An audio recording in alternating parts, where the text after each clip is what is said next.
saya Abang Da Umar K, yang menurut saya Allah lah sebaik-baiknya sutradara yang mempertemukan. Saya sudah dengar namanya, tapi nggak tahu orangnya.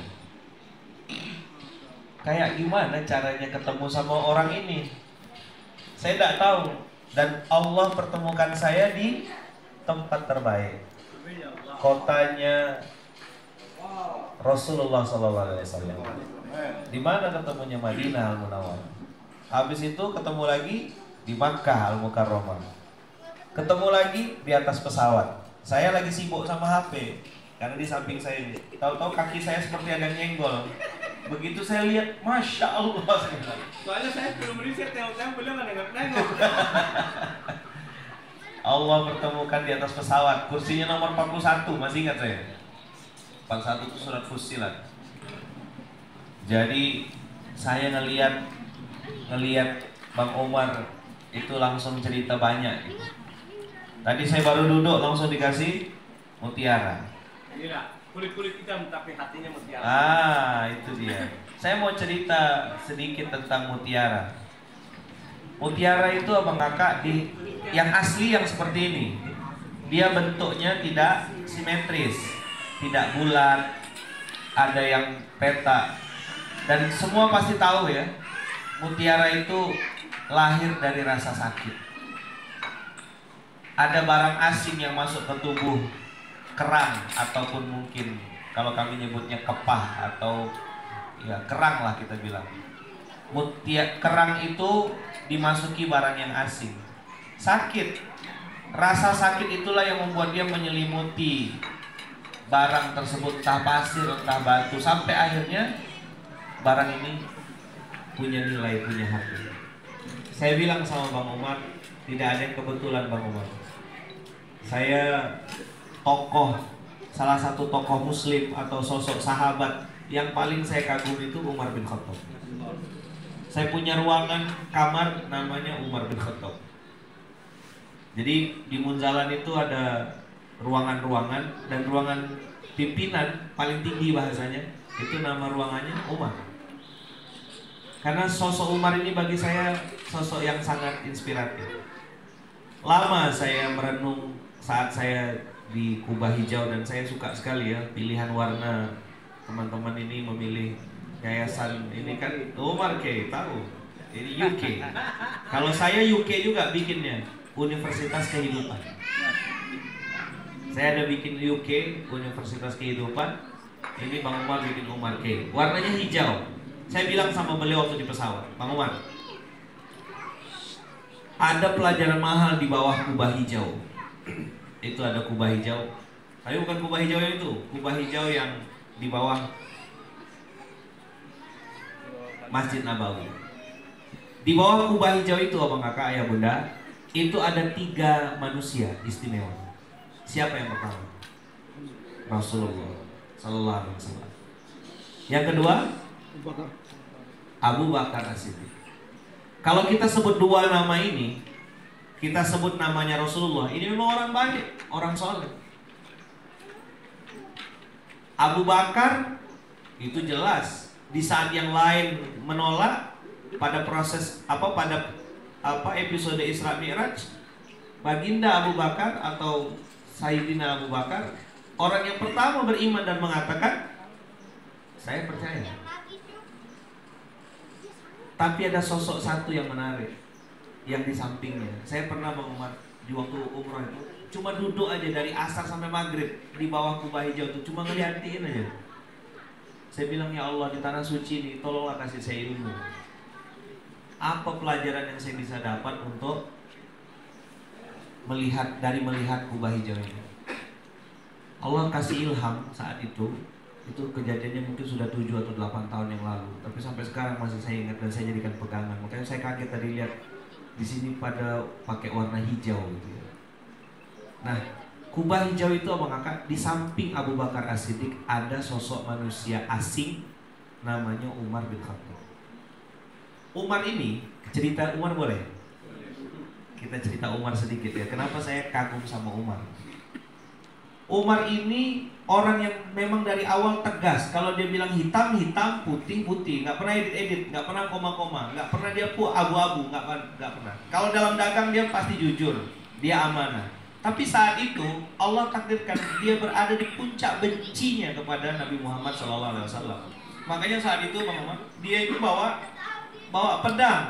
Pada saat dia berjalan mau membunuh baginda Rasulullah, saat itu orang bilang bahwasanya kau ngapain mau bunuh Rasulullah? Adikmu saja sudah masuk Islam, ikut Muhammad. Nggak terima dia susul didatangin. Benar, adiknya sedang membacakan surat Toha. Dia dengar ayat itu, dia bilang, aku mau dengar. Kalian baca apa tadi itu? Kalian baca apa itu? Di Sohifah dulu masih dalam lembaran-lembaran kayak kulit gitu ditulis. Dia bilang, kata adik kandungnya, kau nggak boleh baca, kau najis, kau belum masuk Islam, mandi dulu. Dan hebatnya Umar, Pak, dia mandi. Agtasil, kata dia, saya mandi.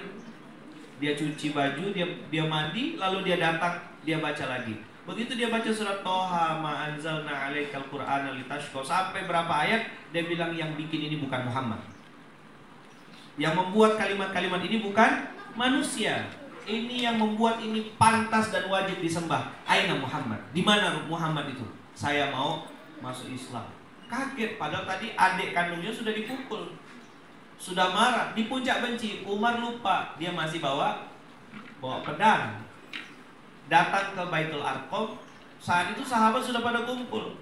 Beberapa tahun sebelum kejadian itu, ayah bunda abang kakak, baginda Rasulullah pernah bilang, Islam ini akan kuat kalau ada satu di antara dua Umar. Umar bin Hisham yang dapat julukan Abu Jahal, ya kan, Abul Hakam, orang-orang menjulukinya bapak kebijaksanaan karena dia tahu kebenaran tapi tidak mau mengakui, disebut dengan Abu Jahal, bapak kedunguan atau bapak kebodohan. Tapi ada satu lagi yang namanya Umar bin Khattab. Pada saat nama Umar bin Khattab disebut, orang-orang di Mekah dan Madinah mengatakan kalau Umar bin Khattab masuk Islam, maka yang masuk Islam pertama kali adalah keledainya. Apa maksudnya kalimat ini? Itu menunjukkan bahwasanya Umar bin Khattab nggak mungkin masuk Islam karena orang tahu orangnya keras. Tadi bahasanya kalau nggak berdarah ya siapa yang berani gelut sama Umar? Nggak ada yang berani. Orang dengar nama aja takut. Bahkan dalam riwayat disebutkan setan itu akan ngambil jalan lain kalau lihat Umar berjalan. Saya lanjutin ceritanya tadi. Umar bin Khattab masih bawa pedang di puncak benci. Di puncak benci dia ketok pintu. Aina Muhammad? Dengan suaranya yang lantang. Aina Muhammad? Lalu begitu beliau mengatakan Aina Muhammad, dibukalah pintu. Para sahabat kaget. Loh, kok Umar ke tempat persembunyian kita? Kenapa kayak begini ya? Pan. Kenapa Umar kok bisa sampai ke tempat persembunyian kita? Kok dia tahu tempat persembunyian kita? Nah, saat itu sahabat ada yang ketakutan karena lihat Umar bawa pedang. Apa kata Hamzah? Sayyidina Hamzah ini juga termasuk orang hebat ya. Sayyidina Hamzah ini orang yang ditakutin. Binatang buruannya bukan tupai, binatang buruannya singa. Jadi kalau berburu tuh bawa singa. Agak lain memang ya. Nah, saat itu Umar bin Khattab bilang begini. Sayyidina Hamzah bilang begini. Inja'a khairan qabalnahu khairan. Kalau dia datang dengan niat baik, kita sambut baik. Wa inja'a syarran qatalnahu bisayfi. Tapi kalau dia niat buruk, niat jahat, kita akan bunuh dia dengan pedangnya sendiri. Wah, itu kalimat kalau dalam bahasa Arab, kalimat istihza namanya, kalimat menghinakan. Jadi kalau ada orang bawa pedang, kita nggak usah kotorin pedang kita nggak perlu kotorin alat kita bunuh dia pakai alat yang dia bawa sendiri. Begitu masuk ditangkap Umar ini oleh Hamzah, mau apa? Kata Umar, aku mau masuk Islam. Lepaslah pegangan leher itu, lalu dihadapkan ke baginda Rasulullah, langsung mengucap syahadat. Begitu Umar bin Khattab mengucapkan syahadat, para sahabat semuanya bertakbir lalu mengatakan, laqad shadaqa Rasulullah, laqad shadaqa Rasulullah, laqad shadaqa Rasulullah. Benarlah baginda Rasulullah, benarlah baginda Rasulullah. Yang lain bingung, termasuk Umar. Kenapa kalian mengatakan seperti itu? Disebutlah kepada Umar bahwasanya berapa tahun sebelumnya Rasulullah pernah menyebut ada satu nama di antara dua nama, kalau salah satunya masuk Islam maka Islam akan tambah kuat. nama itu adalah namamu wahai Umar. Benarkah kata Umar? Dia tanya pada Rasulullah, ya Rasulullah, benarkah namaku disebut? Iya kata Rasulullah. Karena kau punya sesuatu yang tidak dimiliki oleh orang lain. Kau akan membawa kemaslahatan untuk agama ini. Pada saat itu Umar berkata apa? Kalimat ini yang saya pegang kuat dan saya jadikan prinsip hidup sampai sekarang. Kalimat ini Umar mengatakan begini, wahai para sahabat-sahabatku, laqad sabaqtumuni fil iman. Kalian sudah lebih dahulu mendapatkan keimanan daripada saya. Maka saya, kata Umar, akan mengejar ketertinggalan saya untuk menebus semua dosa-dosa saya di masa lalu. Kata-kata inilah yang saya garis bawahi, kata-kata ini yang saya notes. Saya nggak tahu, waktu saya ngomong sama Bang Umar, ternyata kata-kata menebus dosa di masa lalu juga menjadi prinsip yang Bang Umar katakan kepada saya. Saya bilang, Bang, inspirasi saya mengambil kata-kata menebus dosa di masa lalu itu dari kalimatnya Umar bin Khattab. Saat itu beliau bertanya pada Rasulullah, ya Rasulullah, apakah Islam ini benar? Benar, kata Rasulullah. Apakah ini mendatangkan kebaikan, kebenaran? Ya. Apakah ini membuat kebaikan kemaslahatan lebih luas? Iya. Lalu kenapa kita masih diam-diam? Oh, ini bedanya jenderal panglima kalau udah masuk Islam, urusan akidah nggak ada urusan dia. Dia bilang, mari kita keluar. Umarlah pencetus dakwah terang-terangan. Makanya front namanya, di depan. Barisannya paling depan, dia bukan di belakang, paling depan. Apa kata Umar? Dia bilang, ikut saya semuanya. Pegangan tangan keluar dari Baitul Arqam, deklarasi, Ayyuhan nas, bayangin, satu Mekah kedengaran suaranya Umar. Dia teriak, dia bilang, laqad aslamtu, aku sudah masuk Islam. Siapa yang ganggu Muhammad? Kalau bahasa kita, siapa yang ganggu Tuan Guru? Siapa yang ganggu Nabi saya, dia berhadapan sama Umar. Kayak gak puas kayaknya Umar ini. Dia teriak di depan Ka'bah. Dia bilang, wahai manusia, siapa saja yang mengganggu Muhammad dan pengikutnya, dia akan berhadapan dengan saya. Apa yang dia pengen sampaikan? Kalian tahu kan siapa Umar dulu kan? Kalau kalian mau macam-macam, silakan. Kalau nggak patah ya matilah nih. Lalu saya bilang sama abang, bang, kayaknya abang mirip-mirip yang itu.